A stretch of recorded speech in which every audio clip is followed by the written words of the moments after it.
और रविवार की जब प्रदोष पड़ती है तो शिव बेलपत्र के पेड़ के नीचे निवास करते हैं। जीवन में 11 प्रदोष या 26 प्रदोष करने के बाद आप उसका उद्यापन कर विराम भी दे सकते, पर जीवन में एक बार प्रदोष का व्रत मौका मिले, जिस कामना से जिस दिन का भाव आपके मन में आए कि मुझे रोग से मुक्ति पाना है तो ये प्रदोष मुझे करना है, मैं और रोग मुक्ति के लिए हम मंगल जो भी आपने लिखा शिव महापुराण में बड़ा सुंदर लिखा वेद व्यास जी ने। मान लो आप प्रदोष का व्रत नहीं कर सकते, आप अगर व्रत नहीं कर सकते तो प्रदोष के दिन प्रदोष काल में शाम का समय सूर्यास्त का कुछ पल कुछ घड़ी के पहले से लेकर बाद तक का प्रदोष काल के अंतर्गत आप शंकर जी के मंदिर में जाकर 1 लोटा पानी 5 बेलपत्र भी अगर समर्पित करते हैं तो संपूर्ण प्रदोष का फल आपके भाग्य में प्रबल हो जाए। शिव महापुराण में शिव महापुराण में प्रदोष की महत्वता कहते हुए दिन में प्रदोष आते हैं। एक प्रदोष को भी वो भूल से भी एक बेलपत्र या जल या चावल का दाना अगर शंकर को प्रदोष काल में समर्पित कर देता है या प्रदोष का व्रत कर लेता है तो उसके 15 दिन तक लगातार उसे तीर्थ का फल प्राप्त होता रहता है, चाहे फिर वो मंदिर जाए ना जाए। का हम वर्णन करते हैं। जिस प्रदोष के दिन का आपको बधाई कल हमने दी थी कि प्रदोष की आपको बधाई हो, प्रदोष शाम का जो समय होता है, प्रदोष काल जो होता है उसका वर्णन जब हम करते हैं, ये प्रदोष की पूजन का विधान किसने बनाया, ये प्रदोष की पूजन का नियम किसने बनाया, ये प्रदोष की संध्या काल का प्रदोष के समय का पूजन का विधान कौन बनाया, ये प्रदोष के समय पर एक बेलपत्र चढ़ाने का विधान किसने बनाया, प्रदोष के समय पर एक समीपत्र चढ़ने का विधान किसने बनाया, प्रदोष के समय पर अगर मान लो कोई भिखारी से भिखारी व्यक्ति भी है जो ठेला चला रहा है, उसके पास में खाने के लिए कुछ नहीं है, फटे कपड़े पहन रहा है, उसकी जिंदगी में कुछ भी नहीं बचा और कर्जे में लदालूम हो गया, एक चावल का दाना अगर वो प्रदोष के दिन प्रदोष काल में शाम के समय पर शंकर के शिवलिंग पर चढ़ा देता है तो 3 या 4 प्रदोष में उसका कर्जा चूकना प्रारंभ हो जाता है। प्रदोष का विधान इतना ये प्रदोष का वर्णन करा किसने, इतना प्रदोष की महत्वता बताई किसने, कौन करे इतना वर्णन। अगर प्रदोष की महत्वता बताने वाला कोई है, इसीलिए मेरे शंकर भगवान माता सती को लेकर कुंभज ऋषि के यहाँ अगस्त ऋषि के यहाँ कथा सुनने के लिए गए थे, क्योंकि उनके बराबर कोई शंकर के महत्व को बता नहीं सकता और प्रदोष के महत्व को नहीं बता सकता। सती मैया को प्रदोष का महत्व बताने के लिए शंकर सती जी को लेकर कुंभज बाबा के यहाँ गए थे अगस्त ऋषि कि प्रदोष के महत्व को तो जानो सती, तुम प्रदोष के महत्व को तो सती जानो, तुम प्रदोष के महत्व को तो सती पहचानो कि प्रदोष का महत्व क्या होता है, प्रदोष काल का महत्व क्या होता है, प्रदोष के समय का महत्व क्या होता है। जिस समय पर सूरज डूब रहा हो, चंद्र प्रकाशित हो रहा हो, दोनों का मेल हो रहा हो, ना तो पूरा सूरज डूबा है, ना पूरा चंद्र आया है, ना पूरा अंधेरा है, ना पूरा उजाला है, उस समय को प्रदोष काल कहा गया, उस समय को प्रदोष का समय कहा, प्रदोष काल कहा। अब कई लोग हमसे कहते हैं गुरुजी आप हमको प्रदोष का समय बताया करो कि प्रदोष काल किसको कहते हैं, प्रदोष का समय किसको कहते हैं। अब एक बात हम आप सबसे कहना चाहते हैं, जितने लोग आस्था चैनल पर सुन रहे हैं, जितने फेसबुक यूट्यूब पर सुन रहे हैं और जितने रेवाड़ी की इस पवित्र धरा पर कथा को सुन रहे हैं, आप सबसे एक बात कहना चाहेंगे, अगर हम समय देखकर बताएं आपको कि शाम को 6 बजे 6:30 बजे 6:30 पे लेकर 7:30 के बीच में ये समय है, या 5:30 से लेकर 6:30 तक का ये समय है, या हम तुमको बोल दें कि इतनी बजे ये समय प्रदोष काल का रहेगा या इतनी बजे ये समय रहेगा, तो देखिए कभी कभी ठंड का समय आता है तो दिन जल्दी ढल जाता है, कभी कभी गर्मी का समय रहता है तो दिन बहुत लेट ढलता है। इसलिए समय की गणना से मत चलो, आप तो ये अंदाजा लगाकर रखो कि दिन ढल रहा हो,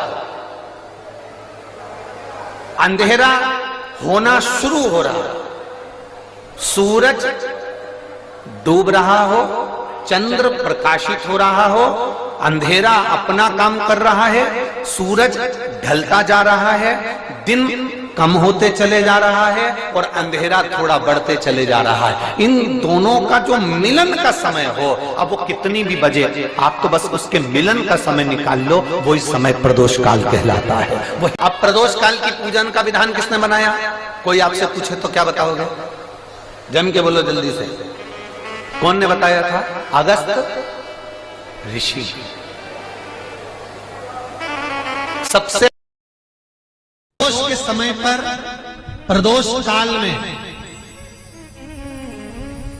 जिस दिन प्रदोष हो उस दिन प्रदोष अपनी जिंदगी में लिख कर रखना, 3 जगह की भस्म मनुष्य के जीवन को सफलता देती है। 3 जगह की भस्म। पहली, कहीं पर यज्ञ हुआ हो और बड़ा विशाल यज्ञ हुआ, बहुत विशाल, उस यज्ञ के विराम पर जो नारियल का गोला बांधकर पूर्ण आहुति में समर्पित करा जाता है, उस गोले के जल जाने के बाद जो राख तैयार होती है, उसका कालापन जो तैयार होता है, उसको उठाकर ले आए और कपड़े में उसको छान कर राख तैयार कर 3-4 बार छानने के बाद उस भस्म को जो शिवरात्रि के दिन रात के समय 12 बजे से 1 बजे के बीच में शिव जी को समर्पित कर देता है और उस भस्म को उठाकर उसमें घी मिलाकर मस्तक पर तिलक लगाकर चले जाता है, वो जिंदगी में कभी हार नहीं सकता, विजय ही पाता रहता, उसकी कभी हार नहीं हो सकता।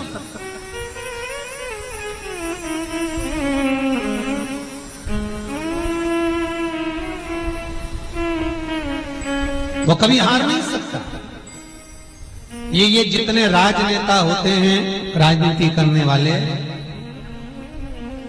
टिकट मिलेगा नहीं मिलेगा, टिकट मिलेगा नहीं मिलेगा, उस मझधार में पड़े रहते हैं।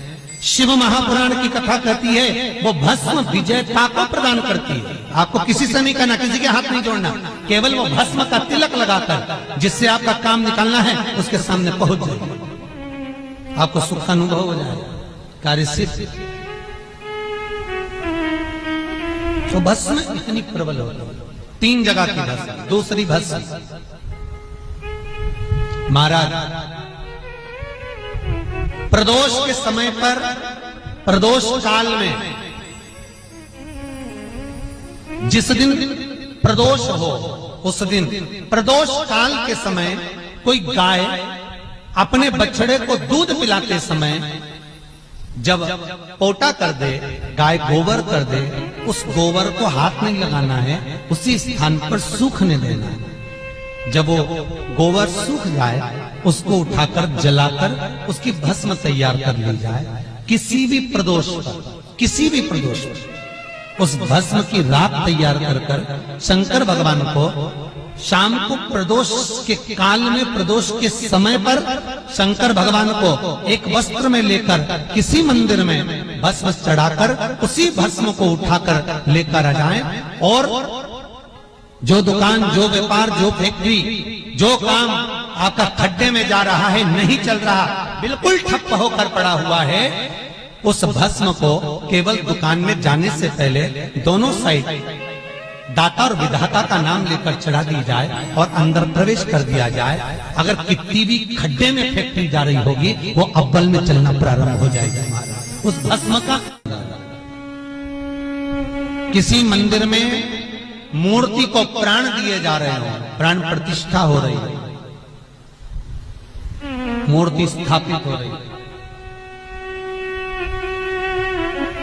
और वहां जो यज्ञ हुआ हो, उस यज्ञ के बाद में पूर्ण विराम पर यज्ञ देवता को एक वस्त्र ओढ़ाया जाता है, लाल वस्त्र। आपने भी देखा होगा, कहीं हवन हुआ होगा तो उस पर लाल वस्त्र घी में भिगोकर मलकर उसको उड़ाया अग्नि देव, फिर उसके ऊपर दही का प्रक्षालन होता है। तो जो वस्त्र अग्नि देवता को प्राण प्रतिष्ठा के समय पर उड़ाया जाता है, उस वस्त्र की कालोच, महाराज वस्त्र की कालोच लेकर आ जाओ। आंवला नवमी के दिन हाथ की अंगुष्ठ भाग और चीटी उंगली, इन दोनों भाग पर वो कालोच लगाकर आंवले के वृक्ष के नीचे आंवला नवमी के दिन अपना पल्लू पसार कर आंवले की जड़ को अपने पल्लू में गिरा लो और आंवला नवमी के दिन ही वो आंवले की जड़ को गुल्लक में, तिजोरी में, बरकत के स्थान पर रख दो। जिंदगी में कभी संपदा कम नहीं हो सकती, संपदा बढ़ती चली जाएगी, संपदा घट नहीं सकती, बढ़ेगी। शिरूर के रहवासियों से निवेदन है, शिरूर में रहने वालों से निवेदन है, कभी रात का समय पति को दुकान से फुर्सत मिल जाए तो उससे कहना मुझे गाड़ी पर लेकर चलो और इस कथा पंडाल का दर्शन कराओ। कभी आना रात्रि के समय पर, मेरी माताएं इतने भजन में डूबी रहती हैं, भक्ति में आनंद करती हैं, स्मरण करती हैं, नाचती हैं, गाती हैं, भूमि को नमन करती हैं। कभी शिरूर वालों को मौका मिल जाए तो रात के समय आकर इस नजारे को देखना तो किसी कुंभ के नजारे से कम नजारा नजर नहीं।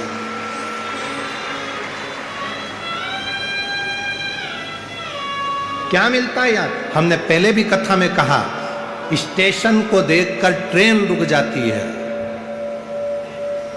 बस स्टैंड को देखकर बस रुक जाती है, एयरपोर्ट को देखकर हवाई जहाज रुक जाता है और हेलीपैड को देखकर मेरा शिव उतर जाता है। ये शंकर भगवान का हेलीपैड है। शिव महापुराण की कथा, जहां मेरा शंकर 7 दिन तक प्रतिदिन शिव की अविरल भक्ति में, भगवान के भजन में, नाम जाप में, स्मरण में, कीर्तन में, भक्तों को देखने के लिए मेरा शंकर, मेरा ओगरदानी, मेरा त्रिकालदर्शी, मेरा कैलाशी, मेरा शंभू आता रहता है। जहाँ मेरे भगवान शंकर आते रहते हैं, भगवान शिव आते रहते हैं। शंभू शंभू शंभू शंभू, जहाँ मेरा शिव आता रहता है।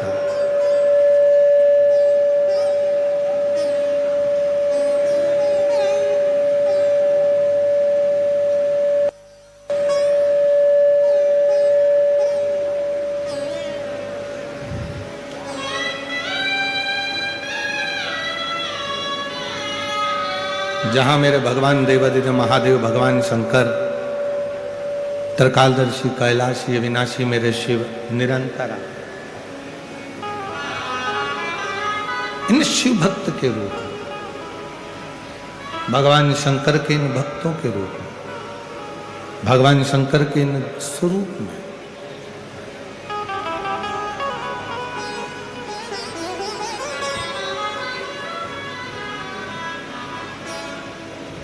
शिव कह रहा है, खूब कमाओ, खूब कर्म करो, जितना काम कर सकते हो, आपका शरीर चले, खूब करो।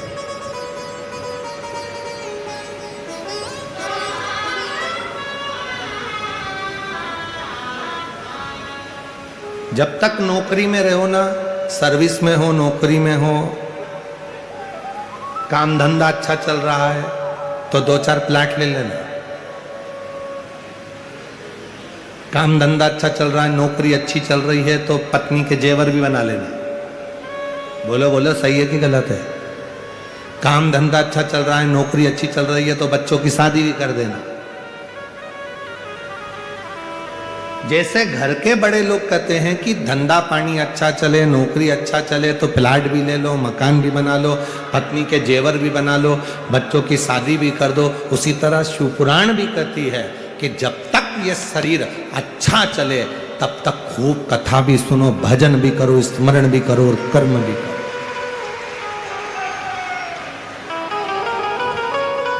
शरीर चले तब तक कथा में जाओ, तुम्हारे घर में चले तब तक थोड़ा दान कराओ। ये दोनों चीजें स्मरण में रखना। शरीर चले तो कथा में जाओ, शरीर चले तो तीर्थ कर लो। शरीर नहीं चलेगा, तुम बच्चों से कहोगे बेटा अपना शिरूर में कथा चल रही है, 35 किलोमीटर दूर शिरूर है, मुझे ले चल। आजकल की औलादें कुत्ता को घुमाना पसंद करेगी पर डोकरा डोकरी को नहीं, बुढ़ा बुढ़ी को कोई नहीं घुमाएगा।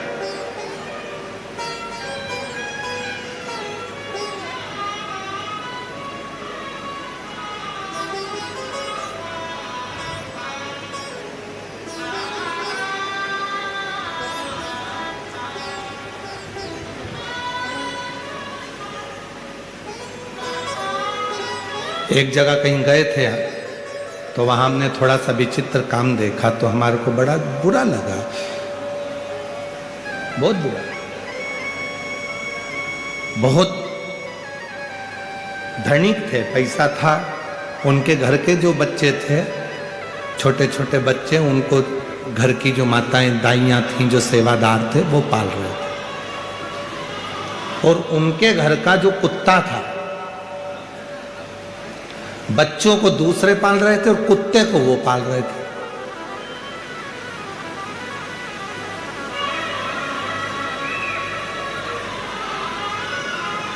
आशीष ने पूछा, गुरुजी बड़ा विचित्र नजारा है। हमने कहा बेटा नजारा नहीं, ये कर्म की गति है, कर्म की गति। इस कुत्ते ने पूर्व जन्म में कोई अच्छा कर्म करा होगा तो उसका डायपर सेट बदल रहा है, और उस बच्चे ने कोई बेकार कर्म करा होगा कि इतने बड़े धनपति के यहां भी जन्म लेने के बाद उसका डायपर एक नौकर बदल रहा है। अंतर है, अंतर है। जैसे उस समय का स्मरण तुम्हारी चित्तवृत्ति में, तो यहां शिव पुराण कह रही है, खूब करो, खूब कमाओ, दपट के कमाओ, तुम्हारे शरीर की कैपेसिटी से ज्यादा खूब कर्म करो, मेहनत करो, क्योंकि शरीर चल रहा है, मेहनत कर लो। पर उसके साथ में थोड़ी सी दुआ, थोड़ी सा आशीर्वाद बहुत जरूरी है। घर के बुजुर्गों का, घर के बड़ों का, सदगुरु का, और भगवान देव अधिदेव महादेव को चढ़ाए गए एक लोटा का जल का फल तुम्हारी झोली में होना चाहिए। झोली। श्री शिवाय नमस्तुभ्यम। कैसी लगी आपको यह जानकारी? यदि ये जानकारी अच्छी लगी तो आप वीडियो को लाइक कीजिए, चैनल को सब्सक्राइब कीजिए, कमेंट बॉक्स में हर हर महादेव, जय श्री महाकाल या श्री शिवाय नमस्तुभ्यम अवश्य लिखें। गुरुजी का कहना है कि पंचाक्षर षडाक्षर मंत्र और श्री शिवाय नमस्तुभ्यम के मंत्र का मात्र स्मरण कर लेने से ही हमें 1000 अश्वमेध यज्ञों के फल की प्राप्ति होती है। हमारे पाप कटते जाते हैं और कष्ट भी दूर होते जाते हैं। और यदि आपने कमेंट किया होगा श्री शिवाय नमस्तुभ्यम, आपका कमेंट कोई और दूसरा भक्त पढ़ता है तो उसके श्री शिवाय नमस्तुभ्यम के स्मरण मात्र से आपको भी 10% का फल प्राप्त होता है। तो इसमें है जो रवि प्रदोष का उपाय है, इसमें 5 प्रदोष के उपाय हैं। 5 प्रदोष के दिन 5 तरीके के उपाय हैं, 5 से 6 तरीके के। रवि प्रदोष के दिन भगवान जी कहाँ होते हैं? वो बेलपत्र के वृक्ष के नीचे होते हैं। तो इस दिन आपको मात्र एक बेलपत्र समर्पित आप शिवलिंग पर करते हैं तो भी आपको फल की प्राप्ति होती है। आप व्रत नहीं कर सकते हैं तो प्रदोष काल के अंतर्गत 5 बेलपत्र और 1 लोटा जल आप शिव जी पर समर्पित करते हैं तो आपको व्रत का फल की प्राप्ति होती है। इसमें भस्म से भाग्य बदलने का भी उपाय है। 3 तरीके की भस्म आप बना सकते हैं, आप उसका उपाय भी अवश्य करें। मैंने भी करा था, मुझे भी बहुत फल की प्राप्ति हुई है भगवान की कृपा से, और ऐसे ही बनी रहे। तो आप भी यह उपाय अवश्य कीजिएगा, भस्म वाले 3 तरीके की भस्म का उपाय। और आप व्रत कितने व्रत करें प्रदोष के, क्या उद्यापन करें, कब उद्यापन करें, कैसे उद्यापन करें, यह आपको इस वीडियो में जानकारी प्राप्त होगी। यहाँ तक आ गए हैं तो आपको जानकारी प्राप्त हो ही गई होगी। यदि आपने स्किप कर के वीडियो देखा है तो आप वीडियो को पूरा देखिए, इसमें पूरी तरीके से उपाय दे के रखे हुए हैं, सारे उपाय दे के रखे हुए हैं, आपको कहीं जाने की ज़रूरत नहीं पड़ेगी। तो आप यह उपाय ज़रूर कीजिए और वीडियो को लाइक करना ना भूलें। मैं बहुत मेहनत कर के वीडियोस बनाती हूँ, तो आप इसे लाइक ज़रूर कीजिए। और भी प्रदोष के दिन के उपाय आप देखना चाहते हैं तो मेरे चैनल पे जा सकते हैं। बीमारी के लिए, शादी के लिए, मनोकामना के लिए, धन संपदा वैभव के लिए, सभी उपाय आपको मेरे चैनल पे जाकर मिल जाएंगे। चैनल को सब्सक्राइब कीजिए, बगल में घंटी जिससे बेल आइकन बटन को प्रेस करना ना भूलें ताकि मेरी वीडियोस की तुरंत नोटिफिकेशन आप तक पहुंच जाएगी। धन्यवाद।